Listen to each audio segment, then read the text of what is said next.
Hey everybody, Casey here at Home with Casey. Welcome to Tasty Tuesday. Today we're going to be preparing easy chicken enchilada. Happens to be very fortuitous because today is also Cinco de Mayo. Happy Cinco de Mayo to everyone. Now, chicken enchiladas, they are from Mexico and they actually date back to the Mayan times when it was traditional to roll food in a tortilla. Indeed. So, we have few ingredients. It's going to be super simple. Let's get started. I have the tortillas that we're going to be using are a combination of flour and corn. A little bit, kind of 6 to 8 inch tortillas. I'm also going to be using a shredded chicken breast, although you can use thighs if you want to. And our cheese is a combination of cheddar, Monterey Jack, and mozzarella. Now, the sauce. The sauce is the most important part of the enchilada. It gives it that great flavor. Our sauce is a green sauce. Now, I've taken the liberty of blending it so that you wouldn't have to be subjected to that blender. But what I used, I'll let you know what I put in it, is just a store-bought jar of salsa verde. This one I've used roasted salsa verde. You can use hot, mild, super spicy, whatever is for your taste buds. I've had fresh lime juice, some garlic, and then heaps of cilantro and parsley. Blended it up. So let's get putting those enchiladas together. Now, I am going to go ahead and use this tortilla, but let's make the chicken first. Now, I've roasted some chicken breast off, and you can shred it either using forks or whatever, but I think it's easier to shred with your hands. Gosh darn it. Just get your hands in there. Now, these breasts were actually quite big. That chicken would have been top heavy in the real world. So I cut them in half, just baked them off on a sheet pan. You don't even need to season them if you like because there's so much flavor in that sauce. So once I get all the chicken kind of shredded out here, I'm going to add half of the sauce to the chicken because this is going to be our innards. So, that sauce is so beautiful. It's such a beautiful bright color. I'm going to reserve the rest for the top of the enchiladas once they're all rolled up. All right, so I'm also going to add a little bit of our cheese. There we go. Not too much, but you can modify and make this recipe however you want it. This comes from Sarah. It's a secret recipe, so she shared it with me. Thank you, Sarah. All right, I'm going to moisten it just a little bit more, add a little bit more sauce, and we're going to be ready to build our enchiladas. Now, you want to get it all coated. Oh, my goodness. It is such a beautiful, bright color. All right, let's go ahead and make some enchiladas. So I got my tortilla. I'm going to put about a quarter of a cup of the chicken right in the center of the tortilla. Just sort of line the meat up there. All right, now I'm going to fold it all the way over, draw it back to make sure that that gets all in a line there and roll it. Now this is kind of like making sushi rolls in Hawaii. Let's do another one here.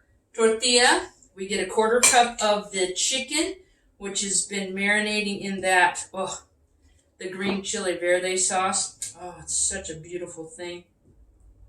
I'm so very excited.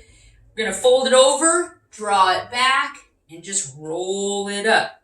Now, I've already started this dish of enchiladas. I use a 9x11, and I sprayed it because I do not want those things to stick. All right, so once we get all the enchiladas rolled, we're going to go ahead and use the remainder of our sauce and cover the enchiladas. Now, you can use as much sauce as you like. It really makes them nice and juicy when you have a lot left over. I kind of doubled this recipe and made some, look at that. Now, the cheese topping. You can use as much or as little cheese as you like. People are cheese crazy, so here we go. We're just going to kind of top it. Cheese has some of the calories, but it also imparts a little bit of flavor. So if you have a little, it's also good because the sauce just has so much delicious flavor. And there you have it. The chicken enchiladas are built. And we're going to just pop those in the oven over here. I'm just going to put that there because the magic of video.